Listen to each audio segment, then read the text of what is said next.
صحن تاریک تھا اور طویل برآمدہ نیم روشن۔ فجر کی 2 اذانیں دی جا چکی تھیں اور آسمان گہرا جامنی تھا۔ برآمدے کے آگے کوٹریاں تھیں جن کے دروازے سلاخ دار تھے اور جن کی میلی دیواروں پر لکیریں نشان نام سے لکھے تھے۔ کچھ قیدی سو رہے تھے، کچھ جاگ رہے تھے۔ یہاں زندگی 2 انتہاؤں کے درمیان لٹکی تھی، سیاہ دھاری سفید دھاری سے مکمل الگ ہو چکی۔ تو فجر کی تیسری اذان گونجنے لگی۔ ہواؤں نے مؤذن کی آواز کو اپنے پروں پر اٹھایا اور صحن میں پھیلا دیا، اللہ سب سے بڑا ہے، اللہ سب سے بڑا ہے۔ ایسے میں برآمدے میں پہرےدار ٹہلتے ٹہلتے ایک ستون کے ساتھ آ کھڑے ہوئے تھے۔ ایک نے بیٹری سلگائی اور دوسرے کو پیشکش کی، جسے دوسرے نے مسترد کر کے پھر سے اس حوالاتی قیدی کی کوٹری کو دیکھا جس کے سامنے وہ کھڑے تھے۔ پہلے سپاہی عبدالشکور نے بھی گردن موڑی، پھر استہزائیہ مسکرا کر سر جھٹکا۔ محمد دین، بار بار اس بد مزاج آدمی کو نہ دیکھا کر، اس کا دماغ پہلے ہی خراب رہتا ہے، تیری ہمدردی سے وہ اور شیر ہو جائے گا۔ لبوں سے دھواں چھوڑتے اس نے تنبیہ کی، میں گواہی دیتا ہوں اللہ کے سوا کوئی ایسا نہیں جس کی عبادت کرنی چاہیے۔ مؤذن کی صدا بار آ رہی تھی۔ محمد دین تعصب سے اسی کوٹری کو دیکھتا رہا جس میں سفید لباس میں ملبوس قیدی نماز کا کپڑا بچھاتا نظر آ رہا تھا۔ کیا یوں نماز پڑھنے سے اللہ معاف کر دیتا ہے؟ محمد دین نے مایوس آواز میں پوچھا۔ قیدی اب آستینیں کلائیوں تک برابر کر رہا تھا جو اس نے وضو کے لیے اوپر چڑھائی تھی۔ اس کی پشت ان دونوں کی جانب تھی۔ قتل کبھی معاف نہیں ہوتا، اور جو اس کی طرح اپنی بیوی اور سگے بھائی کو قتل کر دے وہ تو کبھی معاف نہیں ہوگا۔ بیڑی کا بڑا سانس اندر کھینچتے ہوئے عبدالشکور نے فتویٰ دیا، میں گواہی دیتا ہوں کہ محمد صلی اللہ علیہ وآلہ وسلم اللہ کے رسول ہیں۔ میں گواہی دیتا ہوں کہ محمد صلی اللہ کے رسول ہیں، مگر اس کی بیوی اور اس کے بھائی کے تعلقات تھے، اس نے غیرت میں قتل کیا تھا، یہ سننے میں آیا ہے، تبھی تو 4 سال سے جیل میں ہے۔ محمد دین ستون سے ٹیک لگائے ترہم سے اسے دیکھ رہا تھا۔ نماز کی طرف آؤ، نماز کی طرف آؤ، اذان کی آواز گونجتی رہی۔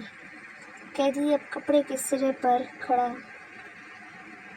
تکبیرات پڑھتا رفع یدین کر رہا تھا۔ برآمدے کی مدھم روشنی میں اس کا نیم رخ واضح تھا، سفید شلوار، سفید کرتا، بالکل کفن جیسا، گردن جھکی تھی، ہاتھ سینے پہ تھے، قدرے لمبے بال 2 انچ کی پونی میں بندھے تھے۔ اس کا عمومی تاثر صاف ستھرے، اونچے مضبوط جسم اور خوبصورت نقوش والے مرد کا پڑتا تھا۔ فلاح کی طرف آؤ، فلاح کی طرف آؤ، اذان ہواؤں میں ترنم گھولتی سنائی دے رہی تھی۔ تو بیوی کو طلاق دے دیتا، بھائی سے تعلق توڑ لیتا، قتل کرنا ضروری تھا، اور لوگ نماز توبہ کے لیے نہیں پڑھتے، ان کو رہائی چاہیے ہوتی ہے۔ تلخی سے کہہ کر اس نے ایک اور کش کھینچا، مگر ایک بات ماننے کی ہے، اس میں غصے کے علاوہ یہ بندہ برا نہیں تھا، تجھے پتہ ہے اس کا انٹیلیجنس میں اونچا عہدہ تھا، اچھا خوبصورت جوان۔ بیوی ایسے نکلی کہ زندگی برباد ہوگی فارغ غازی کی۔ اندر فارغ غازی اب رکوع میں جھک رہا تھا۔ نماز نیند سے بہتر ہے، نماز نیند سے بہتر ہے، فضا میں تیرتی آواز ملائمت سے ستونوں سے ٹکرا رہی تھی۔ ہاں تو اپنا کیا سامنے آتا ہے، اب یہ بچے گا تھوڑی۔ لاپرواہی اور استہزاء سے سر جھٹک کر عبدالشکور جانے کو بیٹھا، تبھی محمد دین کسی سحر کے زیر اثر بولا، مگر وہ کہہ رہا تھا یہ رہا ہو جائے گا۔ عبدالشکور نے حیرت سے رک کر اپنے ساتھی کو دیکھا، یہ فارغ غازی رہا ہو جائے گا، یہ کس نے کہا؟ وہی وہ لمبا خوبصورت گھنگریالے بالوں والا لڑکا جو اس سے ملنے ہر ہفتے آتا ہے۔ محمد دین کی نگاہیں ہنوز اس پر مرکوز تھی۔ فارغ غازی اب سجدے میں سر رکھے ہوئے تھا۔ وہ اس کا بھانجا، کیا نام ہے اس کا، اور اس کو لگنے سے کیا ہوتا ہے؟ اس کی بات ہمیشہ سچ ہو جاتی ہے۔ پہلے اس نے کہا تھا ہفتہ وار پیشی ہوا کرے گی، ایسے ہی ہوا۔ پھر اس روز وہ کہہ کر گیا کہ اس ہفتے یہ رہا ہو جائے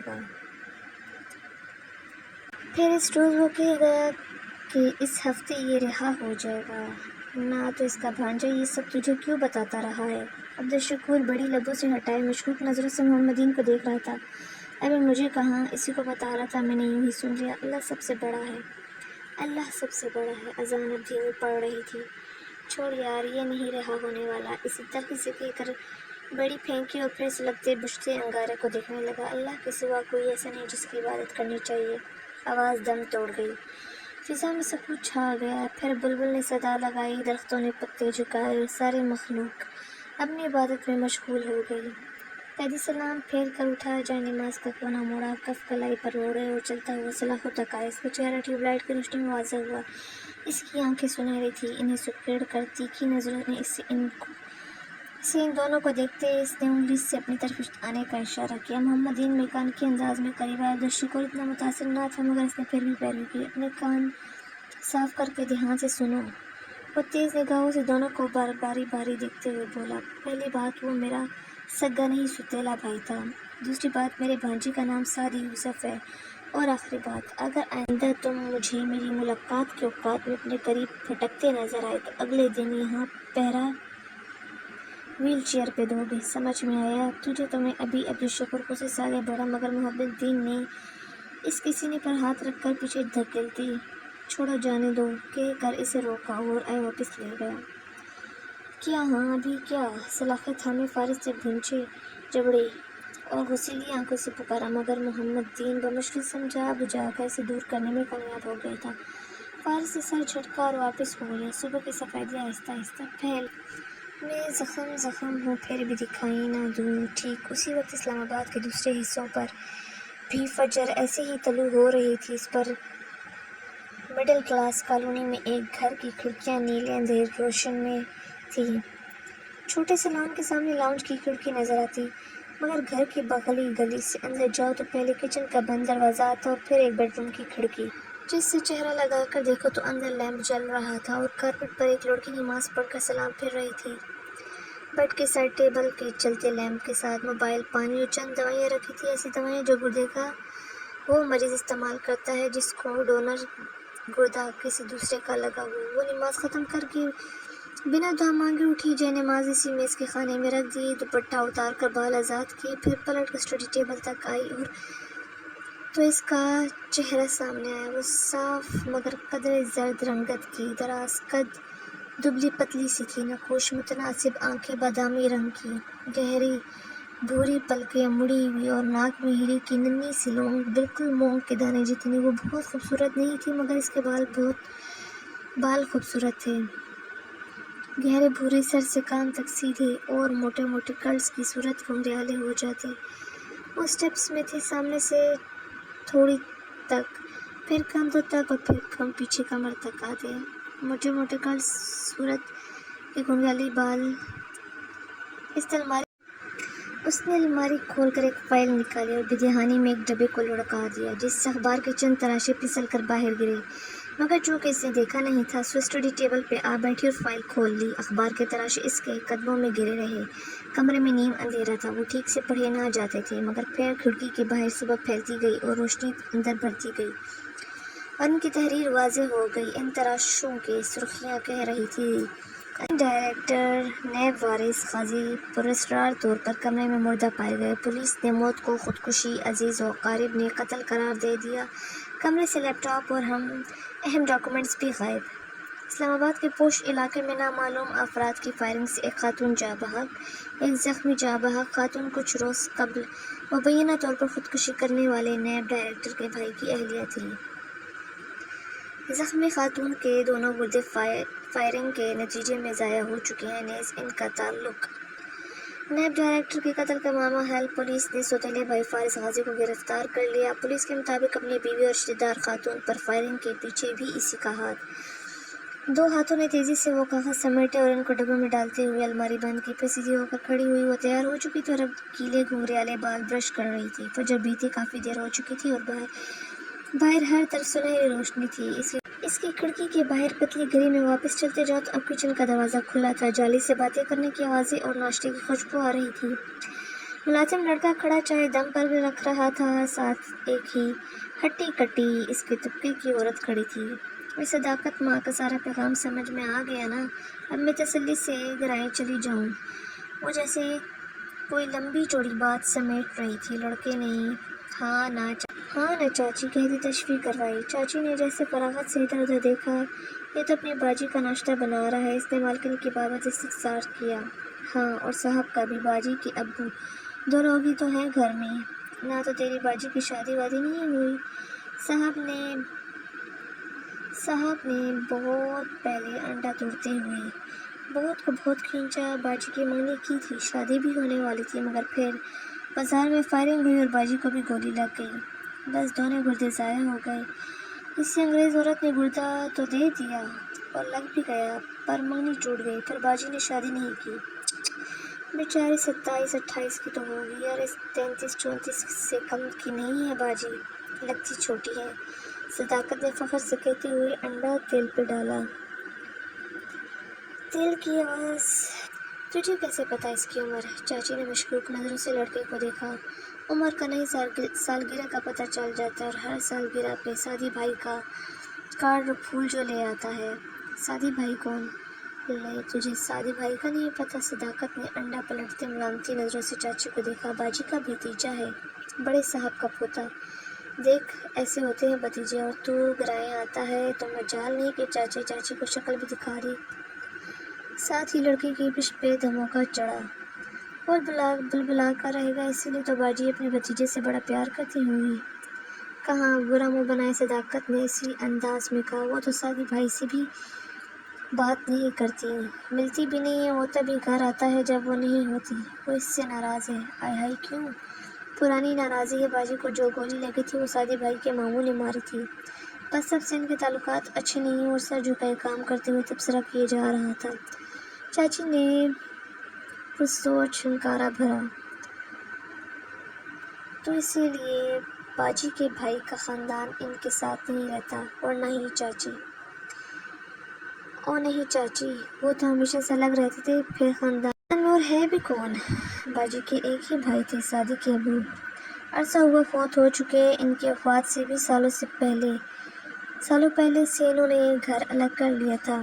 ان کی بیوی کی اپنی ساس مطلب باجی کی مرحومہ امی سے نہیں بنتی تھی، پھر بھی باجی بڑا خیال کرتی تھی اپنے بھتیجوں کا۔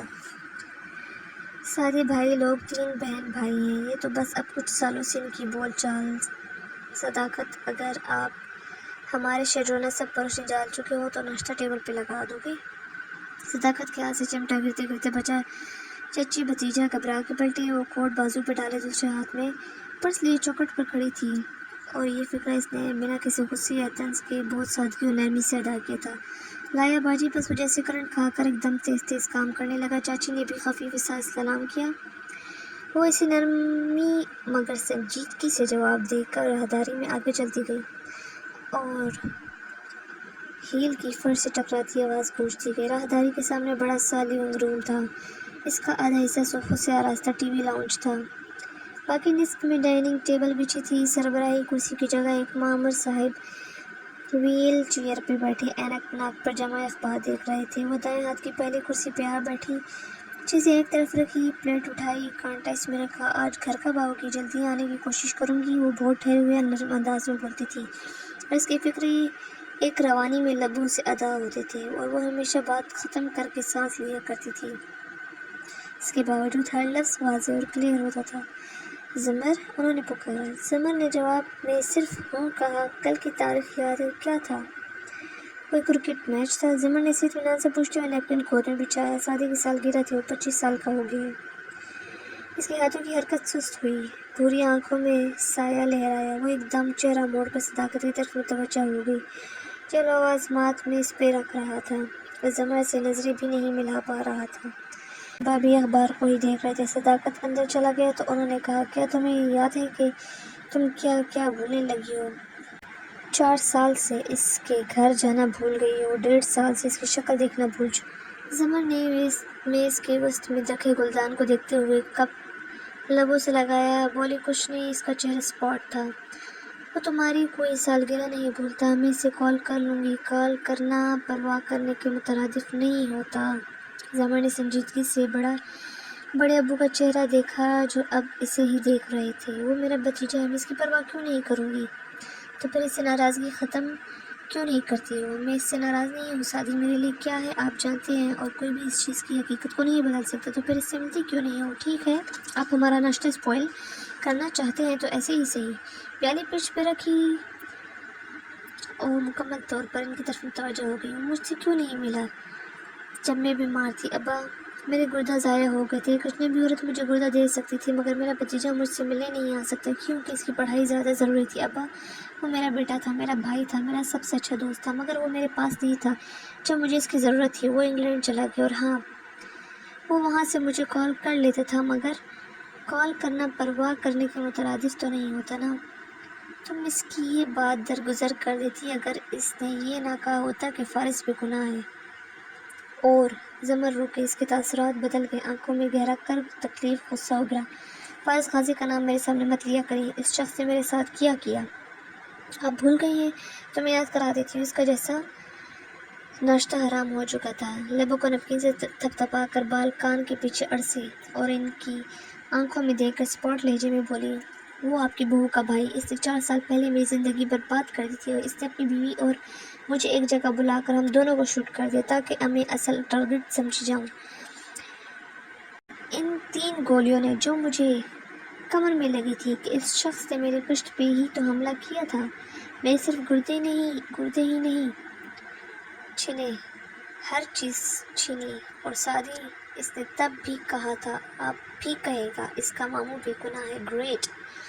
دونوں ہاتھ اٹھا کر اس نے جیسے کسی نادیدہ ہستی کو شاباش دی۔ اس کا رنگ نو چڑھ چکا تھا اور وہ شدید ڈسٹرب نظر آ رہی تھی۔ اس نے سادی کے بڑے ماموں اور اپنی بیوی کو مارا۔ یہ ان کا اپنا معاملہ ہے، مگر اس نے مجھے بھی مارنا چاہا تھا، اور یہ معاملہ میرا ہے۔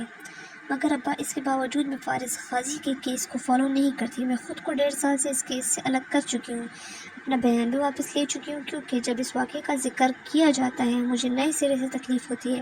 پلیز مجھے کم از کم ناشتے کی میز پہ تکلیف مت دیا کریں۔ بہت دکھ سے کہتے ہوئے اس نے اپنی چیزیں سمیٹتی وہ اٹھ کھڑی ہوئی۔ بڑے ابا نے خاموش تعصب سے اسے جاتے دیکھا، پھر اس کی آدھی چائے کی پیالی کو ہر سادی سے شروع ہو کر فارس پہ ختم ہونے والی گفتگو کے نتیجے میں چائے، ناشتے اور کھانے یوں ہی ادھورے رہ جاتے تھے۔